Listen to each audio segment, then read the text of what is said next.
Hi అండి, hello అందరికీ నమస్తే. Mister ruthless husband part 14. స్పృహ వచ్చినప్పటి నుంచి సానికకు కన్నురెప్పలు ఎన్నో టన్నుల బరువుగా ఉన్నట్టు అనిపిస్తుంది.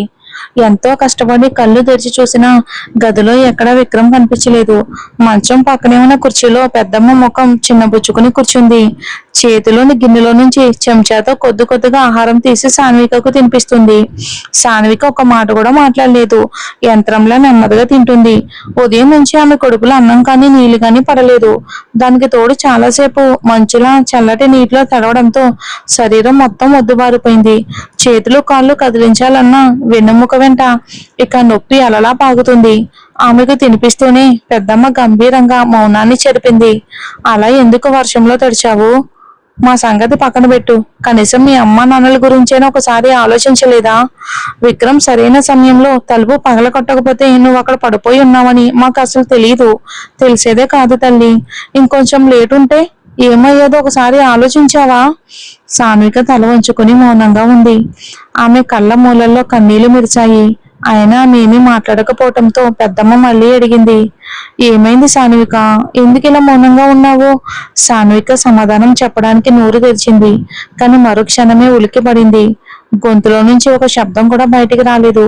ఆమె శక్తినంతా కూడగట్టుకుని మాట్లాడడానికి ప్రయత్నించింది. కానీ గొంతులో నుంచి అస్పష్టంగా ఆ ఆ అనే శబ్దం తప్ప మరేమీ వినిపించలేదు. ఎవరో లోపల నుంచి గొంతును రాయితో మూసేసినట్టుగా అనిపించింది. ఆ క్షణంలో సాన్విక కాళ్ళ కింద నేల జారిపోయినట్లయింది. ఆందోళనతో తన చెవులను గొంతును చేతులతో తడుముకుంటూ చూసుకుంది. భయంతో గుండె బిగుసుకుపోయింది. నేను నేను మాట్లాడలేకపోతున్నానా? నేను మూగదానైపోయానా? ఆమె ఆతృత ఆందోళన చూసిన పెద్దమ్మ మొదట ఏమీ అర్థం చేసుకోలేకపోయింది. ఆహారం కారంగా ఉండుంటుందేమో అనుకుని వెంటనే పక్కనే ఉన్న బల్లపై నుంచి నీళ్ళ గ్లాసు తీసుకుని ఆమెకు అందిస్తూ ఉంది. ఏమైందమ్మా? కారం ఎక్కువైందా? నేను అసలు కారం వేయలేదు. ఇదిగో ముందు నీళ్లు తాగు. సాన్విక మునుగుతున్న చేతులతో గ్లాస్ తీసుకుని ఒక గుక్క నీళ్లు తాగింది. తర్వాత ఒక్కసారిగా ఎక్కి ఎక్కి ఏడవడం మొదలుపెట్టింది. రెండు చేతులతో సాన్విక సైగ చేస్తూ తన గొంతును చూపిస్తూ తను మాట్లాడలేకపోతున్నానని పెద్దమ్మకు అర్థమయ్యేలా చెప్పడానికి ప్రయత్నించింది. ఆమె కళ్ళ నుంచి కన్నీళ్లు ధారగా జారిపోతున్నాయి. అప్పుడే పెద్దమ్మకు అసలు విషయం అర్థమైంది. ఆమె మెదుడుపై ముడతలు మరింత లోతుగా పడిపోయాయి. ఆందోళనతో సాన్వికను చూస్తూ అడిగింది, ఏమైంది సాన్విక? నువ్వు నువ్వు మాట్లాడలేకపోతున్నావా? సాన్విక నిస్సహాయంగా తల అడ్డంగా ఊపింది. ఆమె పాలుపైన ముఖం వెక్కి వెక్కి ఏడుస్తున్న తీరు చూసి పెద్దమ్మ గుండె బాగా బరువెక్కింది. అయినా బయటికి మాత్రం కోపంగా నటిస్తూ అంది, బాగానే జరిగింది. పో, ఇంకాస్త వర్షంలో తడిసిరా. ఇక అంతసేపు మంచులా చల్లటి నీటిలో తడిస్తే గొంతు ఇలానే పోతుంది. ఇక అలాగే ఉండు. మాటల్లో కోపం చూపించిన సాన్విక అలా ఏడుస్తూ ఉండడం చూసి పెద్దమ్మ మనసు కరిగిపోయింది. చీర కొంగుతో ఆమె కన్నీళ్లను మెల్లగా తుడిచింది. తర్వాత ఆమె తలను ప్రేమగా నిమురుతూ మృదువుగా అంది, పిచ్చి పిల్ల, అంతసేపు చల్లటి నీటిలో తడిచావు కాబట్టి గొంతు కూర్చుకుంది. భయపడవలసిన అవసరం లేదు తల్లి. వేడివేడిగా సూప్ తాగు. నేను ఇప్పుడే అల్లం టీ చేసి తీసుకొస్తాను. చూడు, మళ్ళీ మామూలుగా మాట్లాడగలవు. సాన్విక మెల్లగా తలూపింది. అయినా ఆమె మనసులోని భయం మాత్రం తగ్గలేదు. నేను మళ్ళీ మామూలుగా మాట్లాడగలనా? కోపంలో షవర్ కింద అలా నిలబడకపోయి ఉంటే ఎంత బాగుండేది అని తనను తానే నిందించుకుంది. తినిపించడం పూర్తయ్యాక పెద్దమ్మ ఆమెను రెస్ట్ తీసుకోమని చెప్పి కిందకి వెళ్ళిపోయింది. అదే అవకాశంగా మిది మెల్లగా అడుగులు వేస్తూ గదిలోకి వచ్చింది. ఆమెను చూడగానే సాన్విక బెదువులపై చిన్న చిరునవ్వు మెరిసింది. మిది వచ్చి ఆమె పక్కనే కూర్చుని చిలిపిగా నవ్వుతూ అంది, వదినా, తెలుసా, పెద్దమ్మ విక్రమ్ అన్నయ్య చెంప మీద పెద్ద లడ్డు లాంటి బహుమతి ఇచ్చింది. నేను నా కళ్ళతో చూశాను. సాన్విక ఆశ్చర్యంగా కనుబొమ్మలు ముడిచింది. పెద్దమ్మ విక్రమ్కి బహుమతి ఇచ్చిందా అని అర్థం కాక ఆమె ముఖం చూసింది. సాన్వికకు తన సరదా అర్థం కాలేదని భావించిన మిది గట్టిగా నవ్వేసింది. అయ్యో వదినా, ఇంకా అర్థం కాలేదా? పెద్దమ్మ విక్రమ్ అన్నయ్య చెంపపై గట్టిగా ఒక చెంపదెబ్బ కొట్టారు. నేను చూసి ఎంత నవ్వుకున్నానో తెలుసా? అదే నేను బహుమతి అంది. అది విన్న సాన్విక కళ్ళు ఆశ్చర్యంతో పెద్దవయ్యాయి. అందుకేనా విక్రమ్ గదిలో కనిపించలేదు? పెద్దమ్మ నిజంగానే అతన్ని కొట్టిందా? అది కూడా నా కోసమా అని ఆలోచించగానే ఆమె మనసులో విచిత్రమైన భావన కలిగింది. కొద్దిసేపు అతని కోసం బాధగా కూడా అనిపించింది. కానీ వెంటనే మరో ఆలోచన వచ్చింది. ఏమైతేనేం, జరిగింది సరైందే. ఈ ఇంట్లో నన్ను బంధించినట్టే ఉంటారు. నేను ఈ స్థితికి రావటానికి ప్రధాన కారణం కూడా విక్రమే. సాన్విక ఏదో అడగాలని అనుకుంది. ఎందుకు అని నోరు తెరిచింది. కానీ గొంతులో నుంచి ఒక్క మాట కూడా రాలేదు. అప్పుడు చేతులతో సైగలు చేస్తూ పెదవులు కదిలించింది. మిదికి తన ప్రశ్న అర్థమయ్యేలా చెప్పింది. మిది వెంటనే అర్థం చేసుకుని ఒక చిరునవ్వుతో చాలా సరదాగా అంది. ఇంకెందుకు, విక్రమ్ అన్నయ్య నిన్ను హనీమూన్ కు తీసుకెళ్తానని చెప్పాడంట కదా. అందుకే పెద్దంకి కోపం వచ్చి ఇప్పుడు నువ్వు ఆరోగ్యం బాగోలేదు, ఎక్కడికి వెళ్ళడం కుదరదు అని పెద్దమ్మ చెప్పిందంట. దానికి విక్రమ్ పెద్దమ్మతో వాదించాడంట. అందుకే ఆమె అతన్ని చెంపదెబ్బ కొట్టిందంట. హి అని విధి అమాయకంగా నవ్వింది.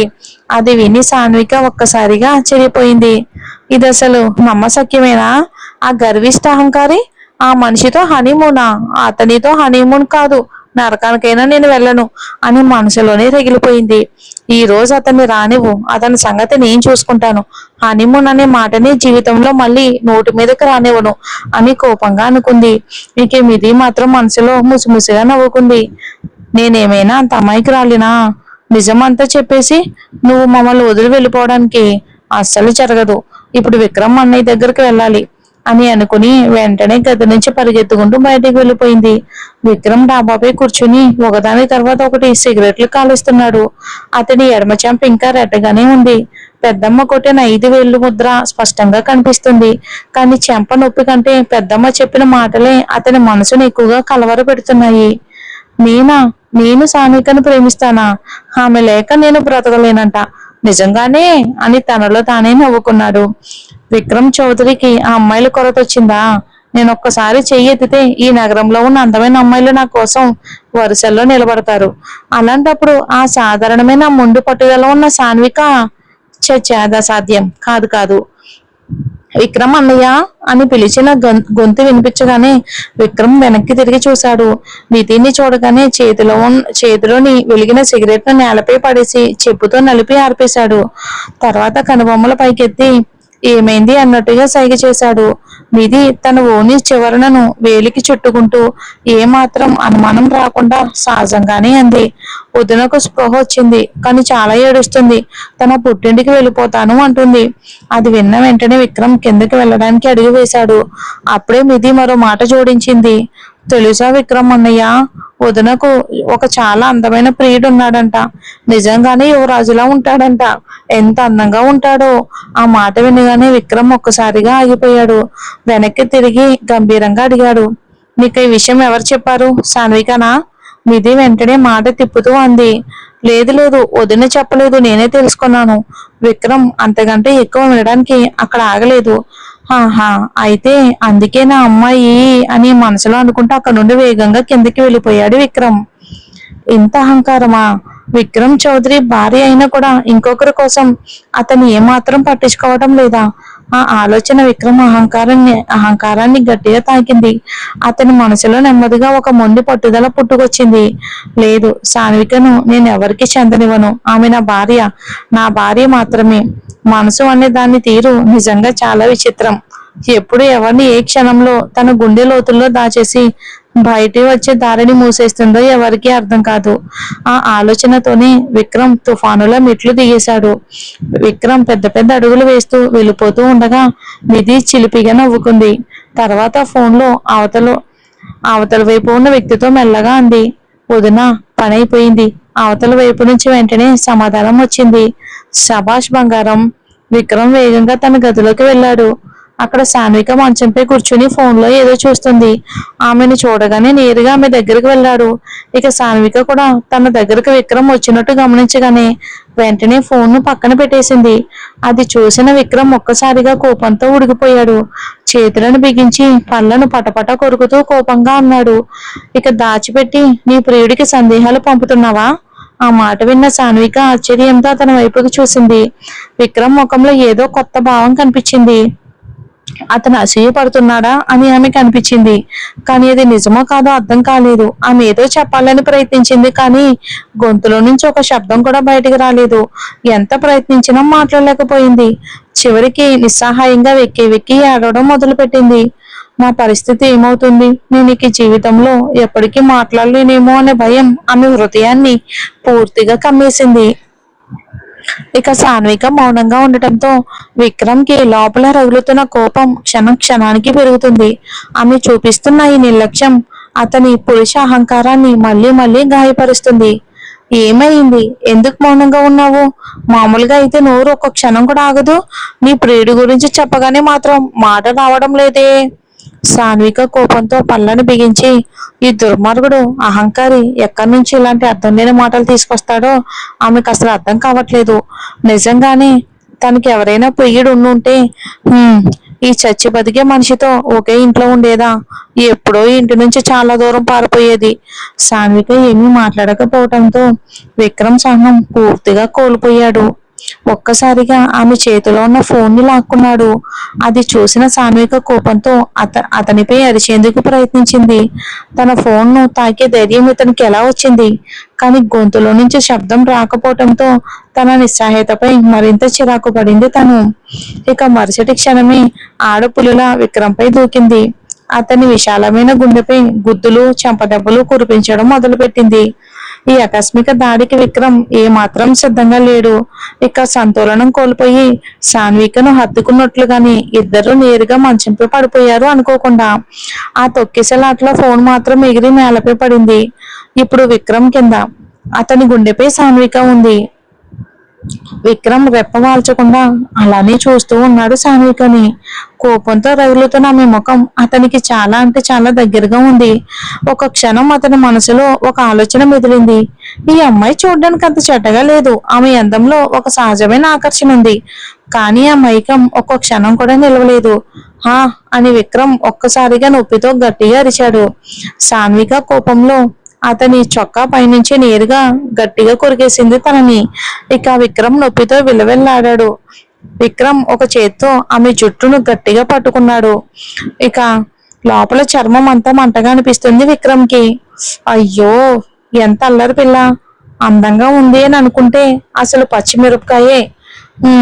దీనిని ఆమె ప్రియుడు కూడా ఎక్కువ రోజులు భరించలేడులే. చివరికి తిరిగి పంపించేస్తాడు. సాన్విక వదులు, నొప్పిగా ఉంది. వదలమంటున్నానుగా, వదులు. సాన్విక ప్లీజ్ అని విక్రమ్ గట్టిగా అరిచి ఆమె జుట్టును కొద్దిగా లాగగానే సాన్విక కొరికిన చోటే వదిలేసింది. విక్రమ్ వెంటనే చొక్కా గుండీలు తీసి చూసుకున్నాడు. ఆమె కొరికిన చోట పళ్ళ ముద్రలు క్లియర్ గా పడ్డాయి. అక్కడి నుంచి దాదాపు రక్తం కూడా కారుతుంది. ఇప్పుడు నాకు యాంటీ రేబీస్ టీకా వేయించుకోవాల్సిందే. నువ్వు మనిషివా లేక కుక్కవా అని విక్రమ్ కోపంతో రగిలిపోతూ అన్నాడు. సాన్విక మాత్రం నోరు కదుపుతూనే ఉంది. కానీ ఆమె గొంతులో నుంచి ఒక మాట కూడా రావట్లేదు. ఇంకా ఆమెకు చిన్న జ్వరం ఉంది. శరీరం కూడా చాలా బలహీనంగా ఉంది. అయినా కోపం ఏమాత్రం తగ్గలేదు. ఆమె కోపంతో వణికిపోతుంది. విక్రమ్ తన శరీరాన్ని నిమురుకుంటూ అన్నాడు. శరీరంలో బలం లేకపోయినా పళ్ళల్లో మాత్రం బలం ఉంది. అబ్బా! సాన్విక రెండు చేతులతో అతన్ని తోసేస్తుంది. విక్రమ్ ఆమె మీదే ఉండటంతో ఆమె లేవటానికి ప్రయత్నిస్తుంది. అది గమనించిన విక్రమ్ ఆమెను వదిలి పక్కకు లేచి కూర్చున్నాడు. ఇక అతని శరీరం విపరీతంగా మంట పెడుతుంది. వెంటనే ఏదో రాసుకోవాల్సిందే అనిపించింది. తొందరగా ఫస్ట్ ఎయిడ్ బాక్స్ లో నుంచి ఒక ఆయింట్మెంట్ తీసి గాయంపై రాయటం మొదలు పెట్టాడు. నీకు విషయం లేకపోతే సరే, లేకపోతే నేను నేరుగా జంతు ప్రదర్శనశాలలో వదిలేస్తాను. సాన్విక కనీసం ఒక్క మాట కూడా మాట్లాడకుండా కోపంగా అతని వైపుకు చూసింది. తర్వాత పక్కనే ఉన్న టేబుల్ పై ఉన్న పెన్ను ప్యాడ్ వైపుకు చూపించింది. విక్రమ్ అర్థం చేసుకున్న వాటిని ఆమె చేతికి అందించాడు. సాన్విక గబగబా ఏదో రాసి ఆ ప్యాడ్ ను అతని చేతికి బలంగా అనిచ్చింది. నేను కుక్కనైతే మీరేంటి? మీ శరీరంలో నాకంటే ఎక్కువ విషం ఉంది. టీకా వేయించుకోవాల్సింది నేనే అనుకుంటా. అది చదివిన విక్రమ్ కనుబొమ్మలు ముడుచుకుని అన్నాడు.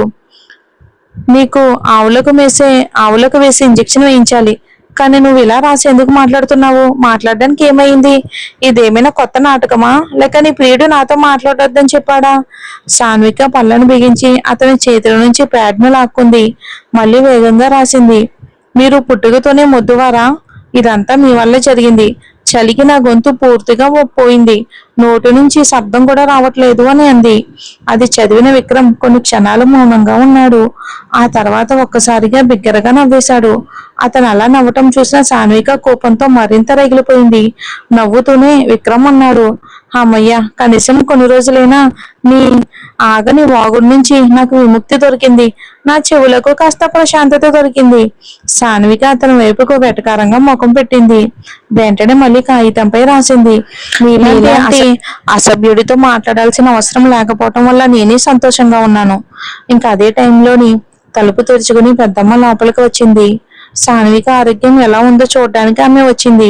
కానీ గదిలోకి అడుగు పెట్టగానే మంచం మీద విక్రమ్ కూర్చొని ఉండడం చూసి ఒక్కసారిగా అక్కడే ఆగిపోయింది. మరి చూద్దాం ఏం జరుగుతుందో.